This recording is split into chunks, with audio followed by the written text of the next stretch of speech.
Hi friends, ఎలా ఉన్నారు? బాగున్నారా? ఈరోజు ఓ చెలియా 3వ ఎపిసోడ్ స్టోరీలోకి వెళితే, శ్వేత కన్నయ్య విగ్రహం ముందు కూర్చొని బాధగా కన్నీళ్లు పెట్టుకుంటూ, కన్నయ్య, ఎందుకు నేనంటే నీకు అంత ఇష్టం? నీకు ఇష్టం ఉన్న వాళ్ళని ఎక్కువ పరీక్షిస్తూ ఉంటావంట కదా, అందుకే నన్ను ఇంతలా పరీక్షిస్తున్నావా? తట్టుకోగలనా లేదా అని పరీక్షిస్తున్నావా ఏంటి?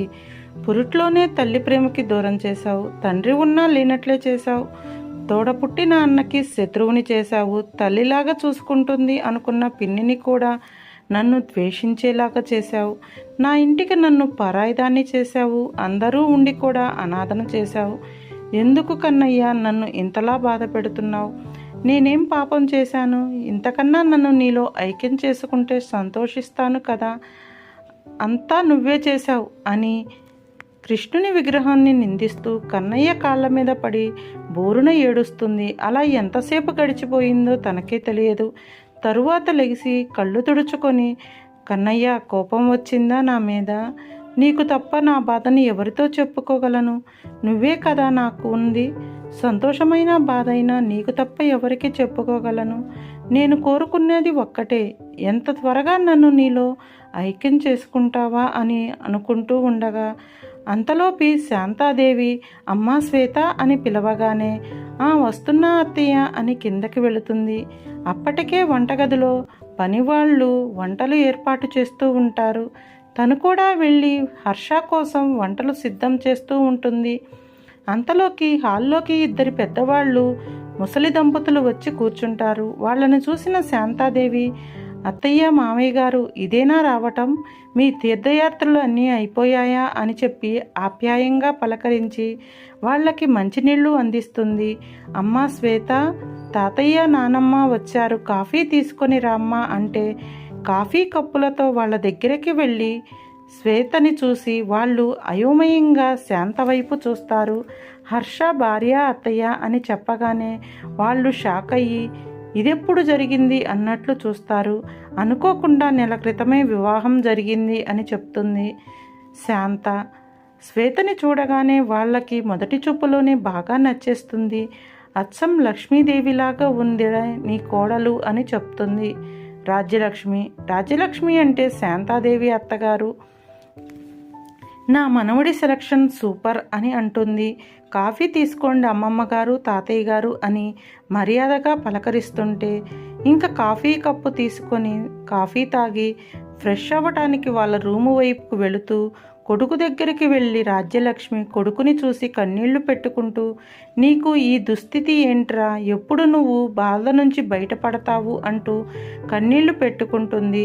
బాధపడకే రాజ్యం, త్వరలోనే ఆ భగవంతుడు మన మొర ఆలకించి మన బిడ్డకి మనవరాలకి మళ్ళా పూర్తిగా నయమయ్యేటట్లు చేస్తాడు అని తాతయ్య గారు చెప్తూ ఉంటారు. తాతయ్య గారి పేరు రాజేంద్ర. ఇక వీళ్ళు ఉండగా అంతలోకి హర్ష వచ్చే కారు సౌండ్ వినపడగానే మరలా శ్వేత మనసులో భయం స్టార్ట్ అవుతుంది. వచ్చి సోఫాలో కూర్చుంటాడు హర్ష. ఇక వాటర్ గ్లాస్ తీసుకొని హర్ష దగ్గరికి భయపడుతూనే వెళుతుంది. వాటర్ గ్లాసు అందుకొని నీళ్లు తాగుతాడు. ఇంతలోకి వాళ్ళ తాతయ్య వాళ్ళు బయటికి వస్తారు. మనవణ్ణి చూసి, ఒరే మనవడా అంటూ తాతయ్య నాయనమ్మ ప్రేమగా హర్షాని హత్తుకుంటారు. హర్ష నానమ్మ ఒక పార్టీ. తాతయ్య ఎప్పుడు హర్షాని ఆట పట్టిస్తూ ఉంటాడు. తాతయ్య గమనిస్తున్నాడు. హర్ష ఏదో ఒకప్పుడు ఎంతో సరదాగా ఉండే మనిషి, ఇప్పుడు ఆ సరదా హర్షలో కనపడటం లేదు. మరలా పాత హర్షాన్ని నేను ఎప్పుడు చూస్తానా అని అనుకుంటూ ఉంటాడు మనసులో. ఇక వంటలు పూర్తవుతాయి. అందరూ డైనింగ్ టేబుల్ దగ్గరకు వచ్చి కూర్చుంటారు. వాళ్ళ తాతయ్య గారికి, నానమ్మ గారికి ఇష్టమైన వంటలన్నీ శాంతాదేవి వాళ్ళ అత్తయ్యకి, మామయ్యకి ఇష్టమైన వంటలన్నీ దగ్గరుండి వండిస్తుంది. శ్వేత అందరికీ దగ్గరుండి శ్వేత కొసరి వడ్డిస్తుంటే తాతయ్య, మా అమ్మ అపురూపంగా చూస్తూ తింటూ, అబ్బా ఎంత బాగున్నాయో వంటలు, ఏమే రాజ్యం, ఏనాడైనా ఇలా వండి పెట్టావా అంటూ తాతయ్య ఆట పట్టిస్తుంటే, నేను వండకుండానే మీరు ఇన్ని రోజులు తిన్నారు అంటూ మూతి తిప్పుతుంది రాజ్యం. సరే కానీ మనవరాలా, నువ్వు కూడా వచ్చి కూర్చొని మాతో పాటు భోంచెయ్యి అని అంటాడు తాతయ్య. ఆ మాటకి హర్ష తను ఇక్కడ తినదులే, అక్కడ పనివాళ్లతో కలిసి తింటుంది అని చెప్పేసి తల వంచుకొని సైలెంట్గా తింటూ ఉంటాడు. అది విన్న తాతయ్య నానమ్మ ఒకరి ముఖం ఒకరు చూసుకుంటూ పనివాళ్ల దగ్గర తింటమేమిట్రా అని అంటారు.